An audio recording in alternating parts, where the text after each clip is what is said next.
2024 में धर्म के साथ साथ जातियों की लड़ाई भी एक बड़ा मुद्दा बन रही है। समाजवादी पार्टी के महासचिव स्वामी प्रसाद मौर्य ने पहले रामचरितमानस पर विवादित टिप्पणियों की और अब सनातन धर्म पर सवाल उठा रहे हैं।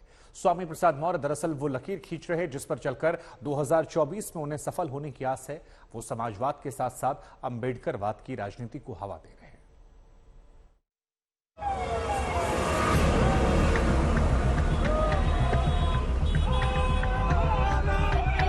स्वामी प्रसाद मौर्य का काफिला वाराणसी की गलियों से गुजर ही रहा था कि अचानक कुछ युवा उनकी गाड़ी की ओर लपके। हर हर महादेव और जय श्री राम के नारे लगाने वाले ये युवक स्वामी प्रसाद मौर्य पर स्याही फेंकने की कोशिश कर रहे थे। वो स्वामी प्रसाद मौर्य को काले झंडे दिखा रहे थे। स्वामी प्रसाद मौर्य की गाड़ी पर वो काला कपड़ा फेंक रहे थे। पुलिस वाले इन्हें रोकने की कोशिश कर रहे थे, मगर ये स्वामी प्रसाद मौर्य का चेहरा स्याही से पोतना चाह रहे थे। स्वामी प्रसाद मौर्य के खिलाफ ये आक्रोश इसलिए फूटा है क्योंकि वो लगातार रामचरितमानस पर विवादित टिप्पणी कर रहे हैं। रामचरितमानस के ऊपर जो टिप्पणी लगातार कर रहे हैं अपनी राजनीति को चमकाने के लिए और अपने दल की राजनीति को चमकाने के लिए, उससे आक्रोशित होकर के हम लोगों ने आज उनके ऊपर काली स्याही फेंका, काली स्याही फेंक करके विरोध जताया। और स्वामी प्रसाद मौर्य पूरी तरीके से खौफजदा दिखे। उनके चेहरे पर वो डर दिखा जो सनातन का विरोध करने वाले के चेहरे पर दिखना चाहिए। अगर वो अपने इस करतूत से बाहर नहीं आएंगे तो और हम लोग मजबूती तरीके से नौजवानों के साथ में फिर से विरोध करेंगे। स्वामी प्रसाद मौर्य के खिलाफ भले ही विरोध हो रहा है, मगर स्वामी प्रसाद मौर्य अपने बयान पर कायम है। ये विवादित जो अंश के लिए हमने इंगित किया है, आज भी मैं उस पर टिका हूँ।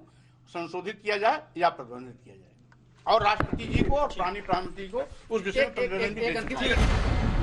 स्वामी प्रसाद मौर्य का एजेंडा एकदम साफ समझ में आता है। 24 के चुनाव में वो बीजेपी के हिंदुत्व को हराने के लिए समाजवाद के साथ साथ अंबेडकरवाद की राजनीति को शिखर पर ले जाना चाह रहे हैं। उन्हें भरोसा है कि उनका ये दांव 2024 में समाजवादी पार्टी के लिए कामयाब होगा।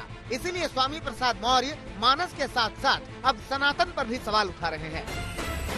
सनातन का मतलब ये होता है प्राचीन पुराना। सनातन कोई धर्म नहीं, उसकी प्राचीनता या पुरानेपन से इस सनातन शब्द की उपज है। भगवान बुद्ध ने भी अपने संदेश में कहा था, एस धम्मो सनातना।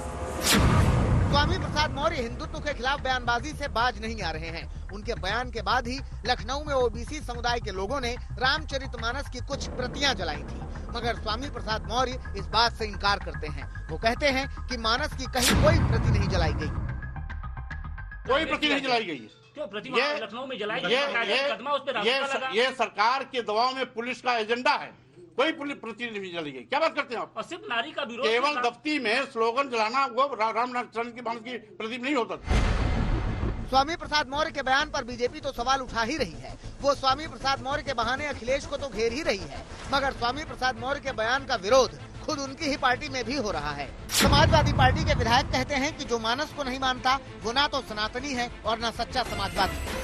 जब उस नेता के मुंह से निकली बात मेरे हृदय को कचोटने लगी, मुझे पीड़ा देने लगी, तो सबसे पहले उत्तर प्रदेश में खड़े होकर मैंने मीडिया के माध्यम से ये कहने का साहस जुटाया कि राजनीति रहे ना रहे, विधायक रहूं ना रहूं, आगे टिकट रहे ना रहे, लेकिन धर्म को बचाने के लिए और धर्म के साथ खड़े करने के लिए आपका भाई, आपका बेटा, आपका सेवक खड़ा रहेगा। और मैंने सबसे पहले कहा कि जो इस तरह की बात कर रहे हैं ना तो सनातनी हो सकते हैं। रामचरितमानस पर शुरू हुई महाभारत फिलहाल थमने का नाम नहीं ले रही है और जिस तरह का माहौल है उससे लगता भी नहीं कि 2024 के चुनाव से पहले ये मुद्दा थमने वाला है। वाराणसी से रोशन जायसवाल के साथ आज तक ब्यूरो।